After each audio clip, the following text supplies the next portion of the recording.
Así se desarrollaron los sucesos exteriores.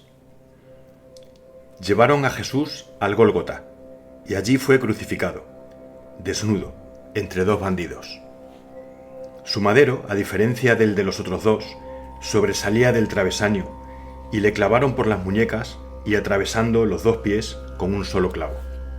Sobre la cruz mandó Pilatos poner una inscripción con el delito por el que era crucificado: Rey de los Judíos, haciendo ver así que por una parte había atentado contra el poder de los sacerdotes, y eran ellos quienes habían pedido su muerte, y por otra parte demostrar al pueblo que nadie se podía proclamar rey o con ningún poder por encima del que pudiesen otorgar los romanos. Los soldados se echaron a suerte quién se quedaba con la túnica que llevaba Jesús al ser apresado, pues era de gran calidad, de las que le preparaba su madre. Jesús sentía un gran dolor físico. Procuraba apoyar sus caderas en la madera que tenía dispuesta para tal fin, y así sentir menos la tirantez en sus muñecas. La sangre le goteaba por la frente, entrándole en los ojos y nublándole la vista, por lo que le costaba distinguir quiénes se encontraban allí. Por delante de la cruz pasaron algunos sacerdotes, escribas y ancianos, satisfechos al ver su agonía, y decían: ¿y este es el que se autoproclamaba Rey de Israel y el Hijo de Dios? Que baje ahora de la cruz y sea salvado, si es cierto que tiene ese poder. Miradlo bien, este es el castigo que espera a todos los que pretendan estar por encima de nuestra ley, la muerte, como a los delincuentes que le acompañan. Jesús apenas podía oír esas palabras. Su atención se estaba volviendo hacia adentro. El mundo exterior dejaba poco a poco de existir. Entrando en sí mismo, dejó atrás los pensamientos que habían estado martilleando su mente con sufrimiento, angustia y sensación de abandono. Ahora se encontraba en un estado sin dolor, lleno de paz, en el que pasaba revista a todos los sucesos de su vida, que pasaban ante él como en una obra de teatro, de la cual él era un simple espectador, que observaba los acontecimientos, pero que no se veía involucrado por ellos. Se vio de niño jugando y estudiando escrituras, y vio a Juan, el que más adelante fue llamado el Bautista. Se vio abandonando su casa de noche para embarcarse en una aventura de búsqueda y aprendizaje espiritual que le llevaría a las tierras del este y a las montañas más altas del mundo. Vio a sus maestros y a sus amigos, volvió a contemplar los lugares sagrados en los que estuvo, vio a María, su madre, y sobre todo vio a María la Magdalena, su compañera, a la vez su mejor discípula y su gran maestra. Se sentía profundamente en paz. Había alcanzado la comprensión de lo uno, del Dios que está en todo, pues lo es todo. Había alcanzado la unión mística en sí mismo, y en unión a una mujer que le llevó a trascender lo carnal, el sexo animal, llevándolo a experimentar el andrógino primigenio, más allá de cualquier separación hombre-mujer, masculino-femenino. Progresivamente, Jesús se sumergía en un estado de silencio, de paz, de unión absoluta, sin tiempo, sin espacio. Se veía a sí mismo cayendo en una especie de sueño profundo, sin ensoñaciones. ¿Era eso la muerte? Se entregaba por completo, sin aferrarse a nada, soltando todos los lazos, expirando hasta el último aliento. Apenas llevaba 2 horas clavado en su cruz, cuando llegaron, apresuradas desde Galilea y con un séquito de acompañantes, la Magdalena, María la madre de Jesús, y un grupo de mujeres y hombres de entre sus seguidores y de entre los servidores de la Magdalena.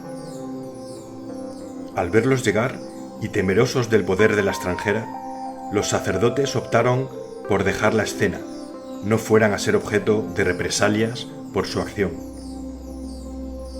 María lloraba desconsolada a los pies de la cruz, de la cual los soldados romanos trataban de separarla sin miramientos.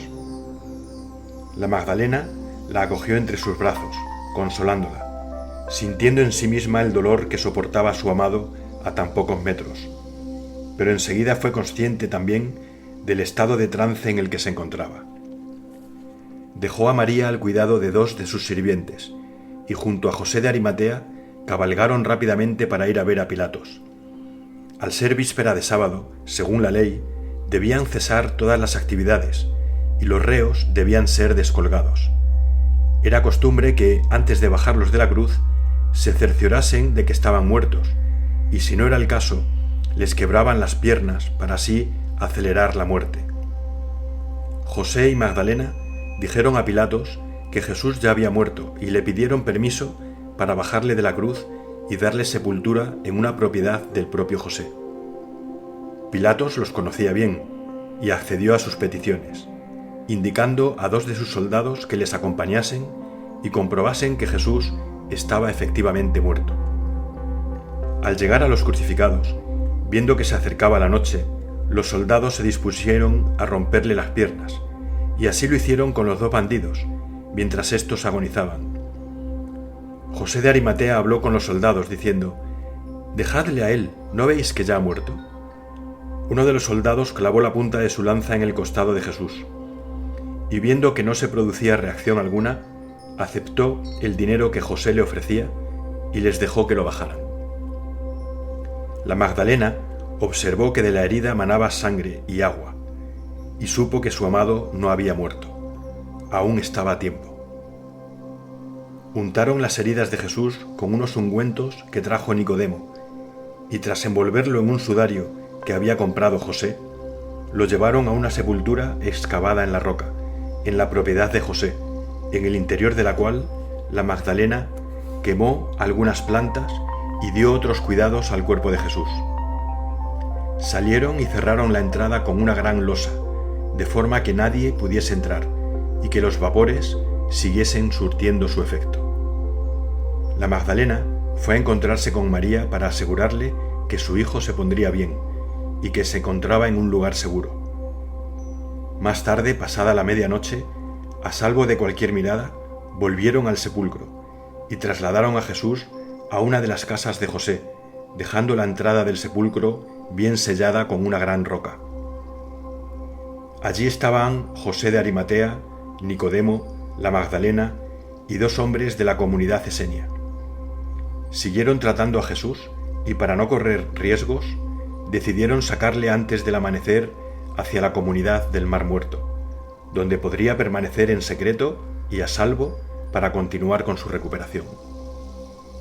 El sábado, al llegar a sus oídos que Pilatos había permitido a José de Arimatea llevarse el cuerpo de Jesús, los sacerdotes fueron a reunirse con el prefecto, quien les concedió que fuesen el domingo al amanecer con un par de guardias romanos a comprobar el sepulcro.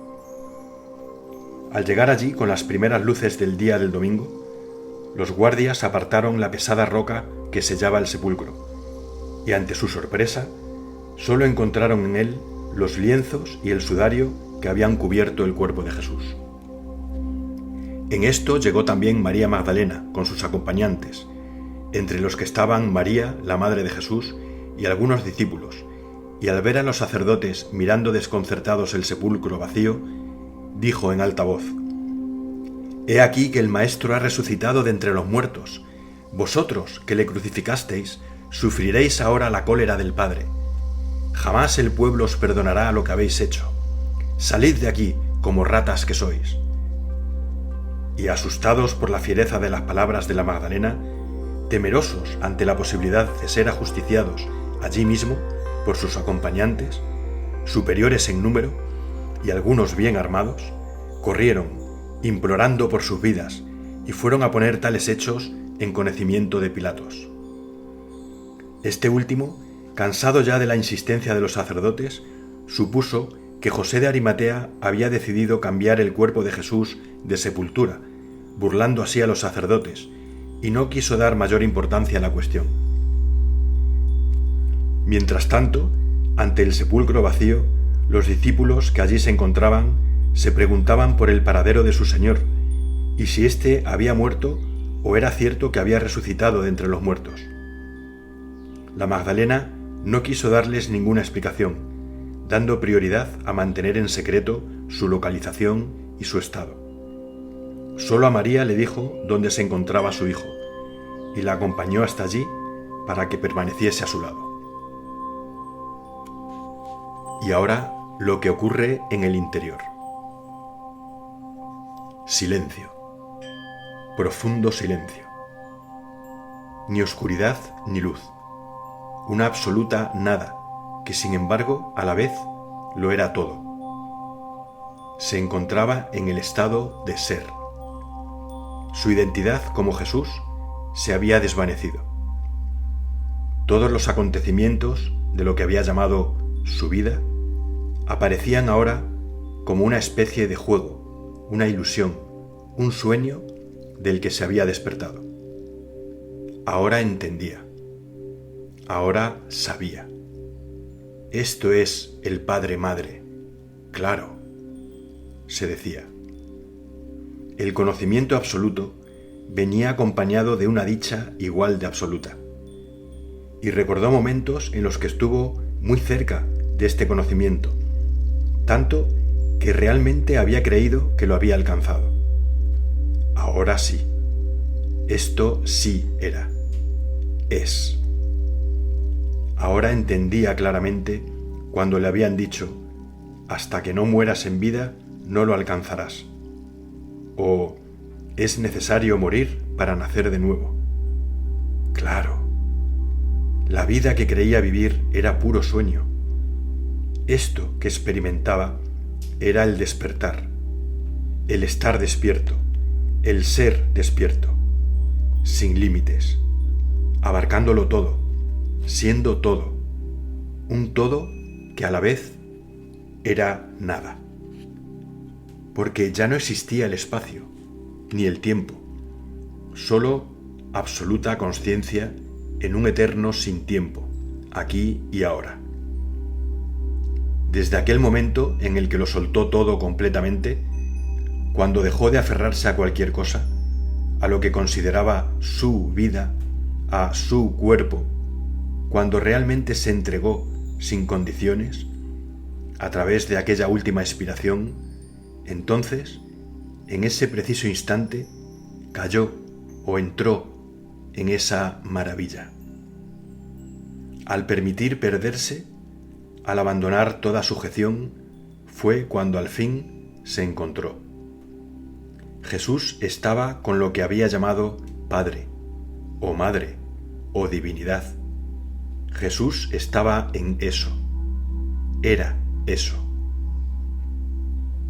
Una paz indescriptible le impregnaba. Y le seguía impregnando cuando, muy poco a poco, empezó a sentirse de nuevo en un cuerpo. Sabía que tenía heridas profundas, pero no sentía ningún dolor.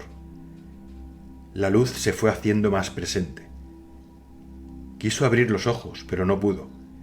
El esfuerzo necesario para separar sus párpados parecía estar fuera de su alcance. Y volvía a sumergirse en la profunda paz del silencio absoluto, en el ser.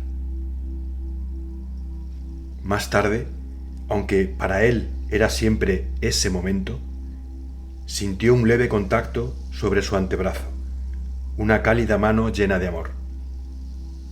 Consiguió entreabrir los ojos y allí estaba, mirándole con ternura, envuelta en una luz amorosa, la querida figura de su madre, frágil, pequeña y a la vez grandiosa en amor y bondad.